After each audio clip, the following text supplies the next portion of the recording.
everyone, and welcome back to the Low Bell Spark podcast. I know I'm not Low Bell. I'm prettier and with a better accent, so it's fine. Low Bell is really busy at the moment.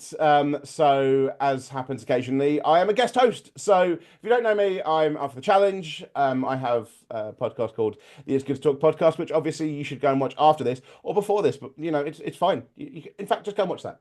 But but no, I am guest hosting for Low Bell today. I am joined by Abby because we're taking the American-based podcast. We just decided because I'm guest hosting, it's going to be completely in the UK.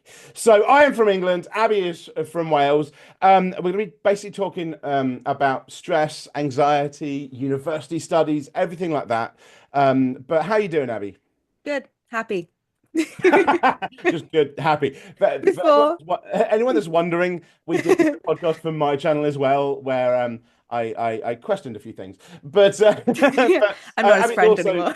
I'm joking. I'm Abby's joking. also from the Always at Home channel, which is a little bit different because most YouTube channels that people come across are gaming, podcasts, documentary.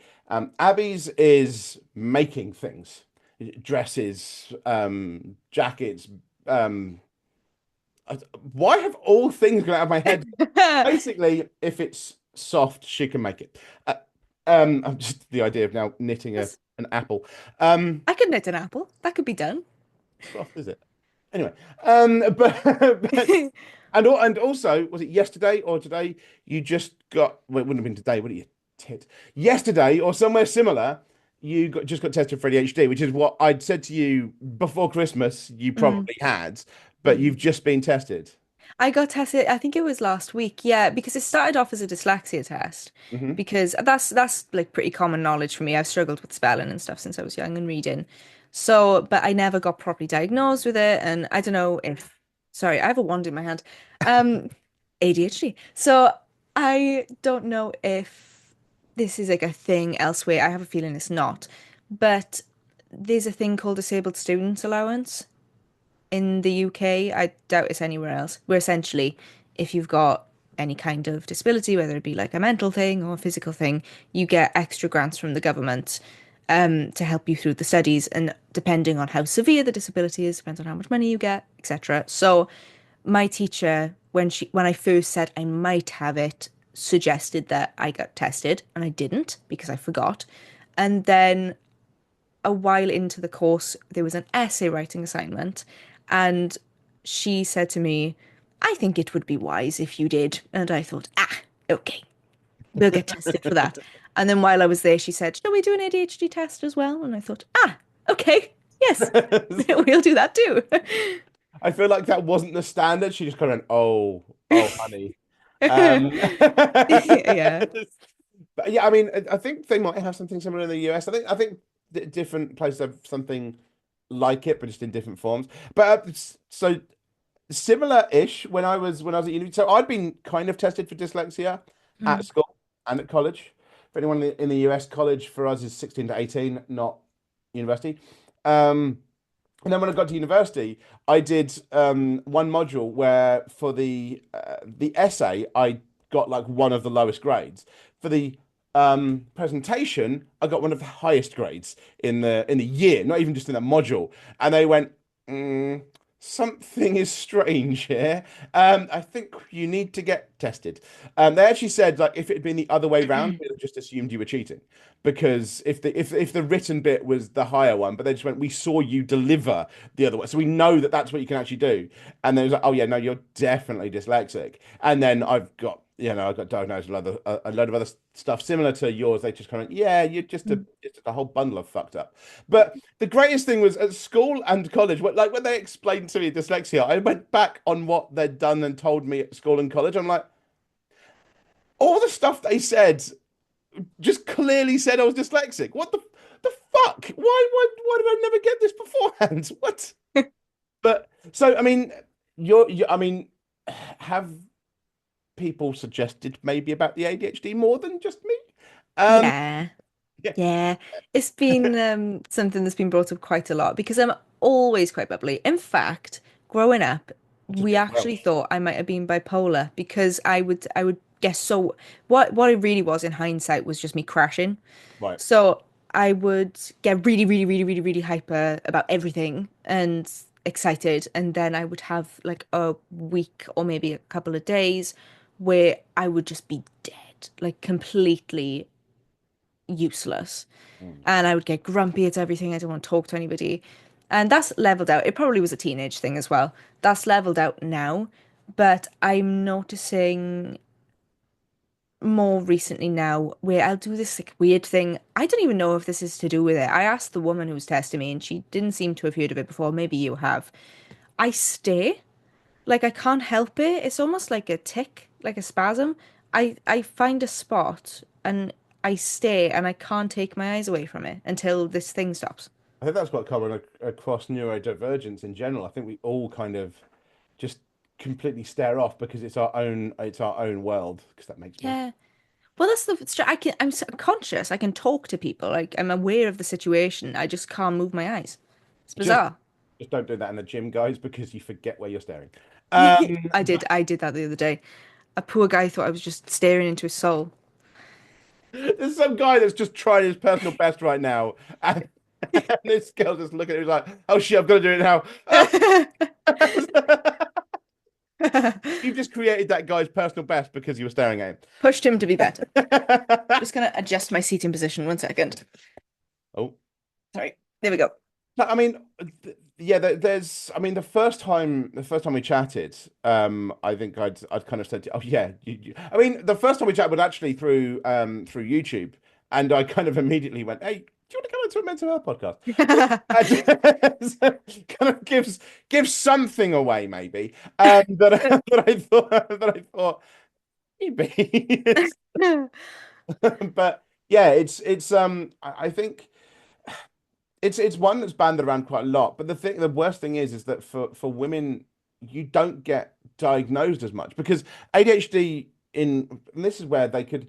This is the thing that tested at uni was that one of the better newer tests because so many of them are gendered basically to men, and the reason being is because they only tested men. Like that was the in the old days they just tested guys, and so none of the ways in which like women have come across ADHD ever showed up. So there's so many times it's like autism and ADHD in women has gone up like on the graph, and then you get fucking idiots in the news. It's like, oh well, clearly everyone's just got it nowadays. No, no, it's just kind of leveling off because all these people have always had it. It's just that we did, kind of pretended they didn't. So yeah, I mean, I think a lot of things with ADHD can be a little bit, different as well. The fact that they thought you had something else kind of I think a lot of people have that. Like they know something's wrong. They just don't quite know what it is. Yeah, well, the weird thing is, right, is I know I'm bubbly. I've always been bubbly. In fact, I tend to make an effort to be bubbly because I know that other people, especially first thing in the morning, struggle to bring the energy into the room. So I will amp up the bubbly so that it brings up them out of the shell a little bit, without using coffee. So I am, but other than that, I hadn't noticed it being any different, which was I also weird. love the fact that there are so many people that you've come across in the morning that are just like, oh, fucking morning people. Um, They love me. It's fine. it's like, yes, yes, Abby. Okay, just Just sit down. 5 minutes. But yeah, I think it's the case, isn't it? You don't necessarily notice a lot of this yourself. Like I've had things where I had diagnosis and I tell someone, they're like, "Oh yeah, we knew." I'm like, "Well, why didn't you tell me?" Oh, we just thought you knew. What? Clearly not. The fuck. But I think that's the case. Like the people that are in the stands see more of the game. It's Mm. a lot of quirks that people have. They just don't notice because to you it's completely normal. But of Yeah. course, that can also cause a hell of a lot of stress because the world is not made for neurodivergent people. It's made for neurotypicals. So the speed at which things are done and the way that they're explained when you come across them as a neurodivergent people, you look at it and go, yeah, but mm, that's no, that needs to be done like this. And obviously, when we've talked before, and we've talked in different podcasts, you for your first year of university and now it's well supposedly calmed down, but we'll get onto that. Um, you've had issue with stress and anxiety and things like that because the way it was being structured, the way you're interacting with it. Yeah, it was more. This is the thing, is if I do, like when I was in the test, the woman asked like how does this affect your life? And I honestly couldn't give her a reason, like a thing, because these are just things that I've always just said is my personality. Like I have poor time management. I'm always late. I was late for the first podcast, which was pretty good actually because I was running much more late than I ended up being. Um, so I'm always late for things. I'm generally a messy person. I don't like mess. I just can't help it. I make a mess. Which again, I've also improved. But Oh, I these are all things that I've just sort of learned to cope with in my way. So, like the time management thing, whenever I remember to do something, I will immediately in that moment set an alarm to remind me at a more appropriate time. So if I'm sewing something and I remember that I've got to get bread, then I'll set an alarm near the end of my day so that I know on the way home I have to stop and get bread. So that's the next thing on my list. And just things like that. I know that in the mornings it takes me a while to wake up in the sense of I'll forget like where I am and what I'm doing and I just sort of knock the noise off. So I'll have to set like 7 alarms 1 minute apart to get me up. mm. So these are just things that I've always just thought it's just me. Like this is just who I am and what I do and I just learned to adapt to it. And it's worked quite well. And generally now I'm not that stressed about it. I struggle in new environments. It takes me a while to get the hang of it. But once I do, I'm fine. So the first thing of that would be the messy thing. And then you told me in the podcast earlier, you recently it's clean now because I just had a thing and went for it, and then it's just completely tidy, which is the most ADHD thing fucking possible. So yeah, well, it's really neat and tidy now. And I can imagine that if anyone had distracted you during that, they would have been murdered. Because again, that's a very ADHD response. Am I wrong? I think actually somebody did. Oh, I that's don't recall it going well. there you go. Because it's just the response, and then there's a lot of things, and also the oh no, I'm doing fine now, as discussed earlier, and just for anyone for the that hasn't come across Abby before. Firstly, do go and check it out. Always at home. I know there's a lot of people just like, what the fuck would I watch a knitting channel or whatever. It is Because it's actually entertaining. entertaining. It's like the shorts are entertaining. Abby's just actually entertaining as like separate from it being about knitting. But like yeah. I mean, you're convincing no one. In the first podcast that I did with you, you were like, "Yeah, everything's fine," and I just immediately went, "No, it's not, is it?"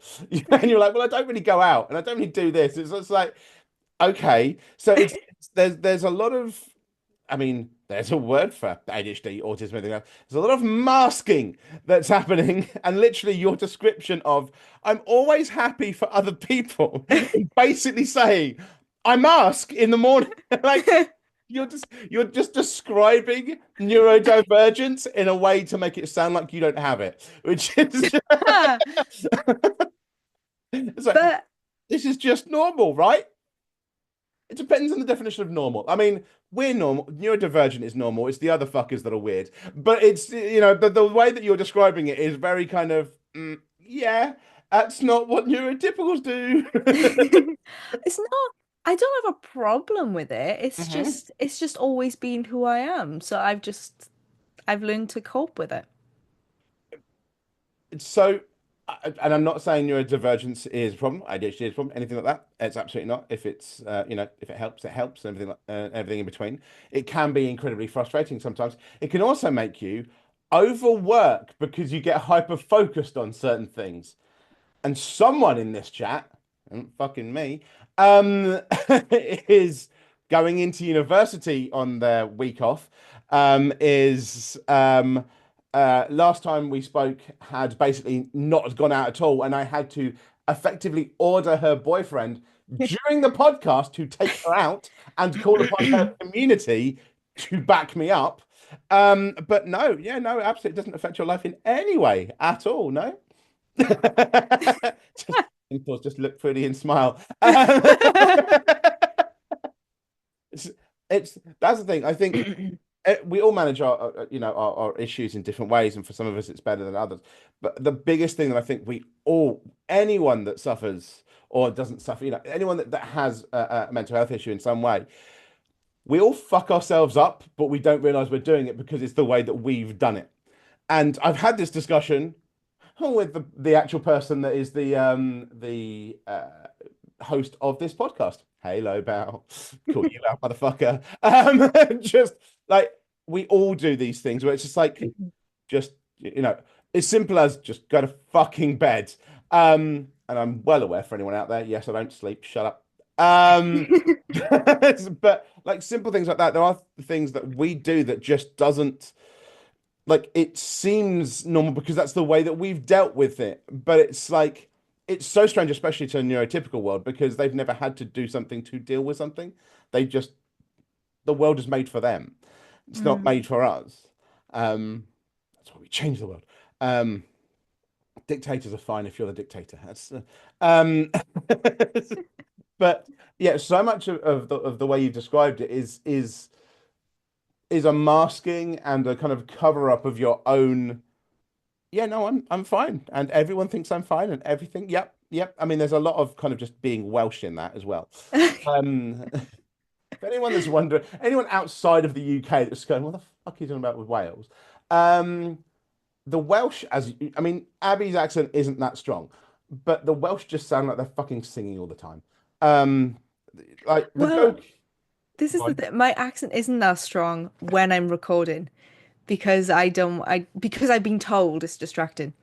And when she's off camera, it's all this and up and down and everywhere. Yeah. Um, you're just oh god.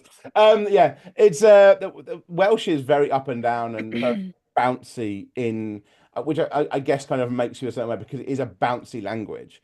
But yeah, it's there's a lot of just there's a lot of masking.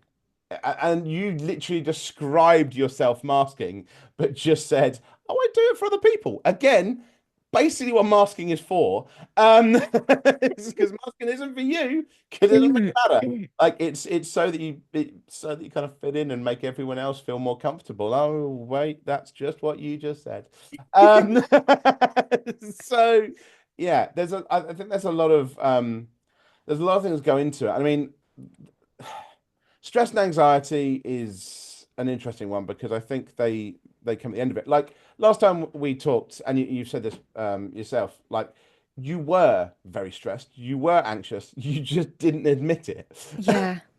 Yeah. I think yeah, that's something I've always done Hmm. because that is like I come from a family of strong personalities and I like to make myself the easygoing one because I don't want to be a pain in the bum for anybody. And so I just kind of adapted to managing my stress myself, which doesn't always work well, but all right, okay, it doesn't work well. But um yeah, I just cope with it. I feel like we Get should on get with the it. boyfriend at some point. Just be like, "Hey, how is she actually?" Yeah. Well, it's nice of him actually. He's taken a lot of the stress off me recently because we talked about this in the other podcast. I quit my job just before Christmas. It was just too much going on with uni and I was working full time. I was working full-time hours as well. I wasn't getting any work done. So since then, he's actually picked up the slack in terms of income and is helping me. That's one less thing I have to worry about, and that's something I'm really grateful for. He helps in his own ways. The thing is, he is also very hyperactive, so we don't exactly encourage each other. In fact, last night we went to bed and then we were in bed talking for like an extra hour on top, just about stupid stuff, just about like stories from school and things like that. Which was one of the reasons why I really struggled to get up this morning. So we both do the thing about like the I to be honest, I think he's got ADHD as well. but we both do the thing of can't get to bed on time, always eating really late, and has too much to do, and all this stuff. I mean, eating at all with ADHD is an impressive thing. Yeah. There was a comment, there was a thought in your head of there of like, yeah, well, I don't eat the rest of the fucking day, so I have to eat at night, wasn't there? Yep, Yeah, yeah. I actually the first module, the first and second module in uni, I would put off eating, not on purpose, but I was just so invested in the project that I was like, it needs to get done. But the thing is with sewing or crocheting or anything, and I made a video about this, is that you do better if you have eaten. I suspect this is probably a life thing now as I'm saying it. Yeah, you can function properly if you have fuel in your tummy, then you can do things. This is amazing. But with sewing, you know when it's time to eat something, even if you don't feel hungry, because you just stop working. Like you start marking things on the wrong side of fabric or putting the wrong side of the pattern down or sewing in wonky lines, and you're like, okay, I need to eat a snack. So basically, you forget to eat, and you've had to use a life hack to remember to. Yeah. I don't think you needed that fucking test.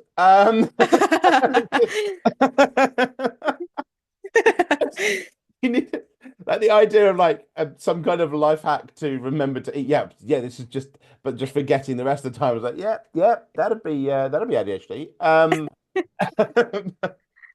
So, I mean, how have you found your kind of, the things that you've just dealt with or whatever, the ADHD, stress, everything, when it's come to university? I mean, obviously you've quit your job, which makes things easier.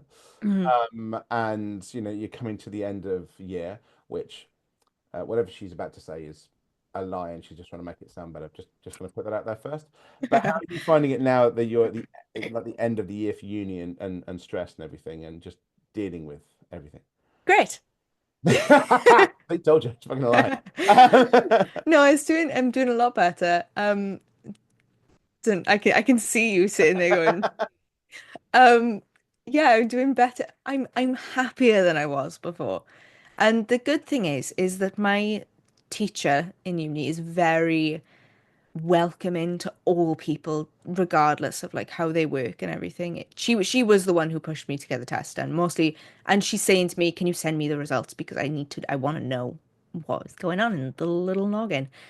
But the third year class are basically entirely ADHD students, so she knows how to deal with them and when to get them to knuckle down and everything because they get distracted really easily. And so I suspect she sees a similar thing in me and is trying to get the diagnosis done. So she's great anyway. She knows how I work. She knows when to leave me alone. To be honest, she doesn't really have to intervene because I'm not I'm not the kind of person to get distracted from my work. I'm the kind of person to need to be distracted from my work. So hyperfixating, yeah. Yes, yes, have to do the It's almost correction. like you tried to find a loophole out of ADHD and then plunged in. Yeah. Yeah, but she's great, and the course itself, most people on the course, because we're all creatives, not to mention hands-on creatives. We're not just sat drawing, we're constructing things for people. So we all are kind of a little bit wonky donkey. It's normal. And when I went for the test, the woman said, "Oh yeah, we get loads of people from your course." There's just one neurotypical in there and not understanding why following the rules isn't working. Yeah, yeah. But I did what they said. Um, just everything they make looks like a dress from H&M. Yeah, yeah. But yeah, I mean, yeah, I think creatives, people that do stuff kind of outside of the box are always, I mean, I'm trying to think of anyone that just wouldn't be either ADHD or just something, some brand of crazy. Mhm. Yes, I just called everyone with ADHD crazy. Sue me. Lobel would say the same if I was on here.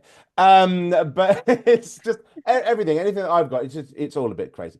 But the flavors of kind of of crazy or messed up or whatever you want to call it.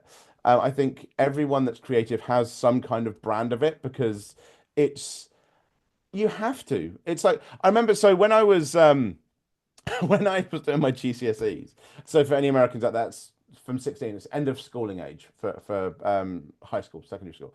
I was on antidepressants. I'd been put on a too high a dose because I had like really bad depression. Oh, I still have really bad depression. I had it where other people noticed when I was 15.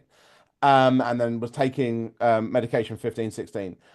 And yep, it was too high because during my art class, so I did an art GCSE, I passed that real fucking easily. I was drawing around the images that I was seeing. The, I wasn't seeing those images before the medication. The medication had put me on, I basically just drew around the stuff that I saw. So I just had weird patterns. I'm like, yeah, I just draw that. Life hack. Yeah, yeah, just be on a dose that's like double what you should be on. I was on like an adult dosage when I was 15, basically. It was just like double what I should have been on. And I was off my face. I went into my maths exam not understanding what the number two meant. Oh my gosh. Yeah. I could go down a rabbit hole about healthcare. I'm not going to. I have beef with healthcare. You're in Wales, Um, we don't send the money there. But yeah, They fend for themselves. healthcare seems shit until you see where whatever else everyone else is doing.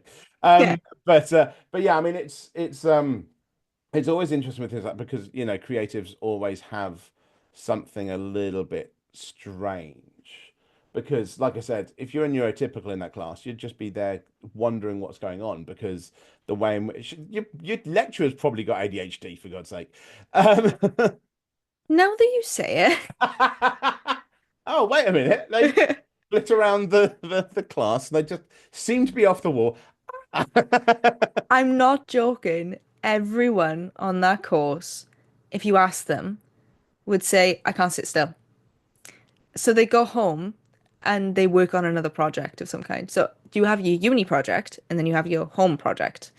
Now I have my uni project and my YouTube project and my home project and YouTube. And so that's why I guess overwhelming because it's not a case of I don't want to do any of these things. It's a case of there's not enough hours in the day for me to do all these things.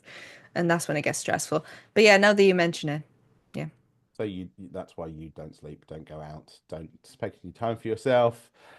I'm happy. Hmm.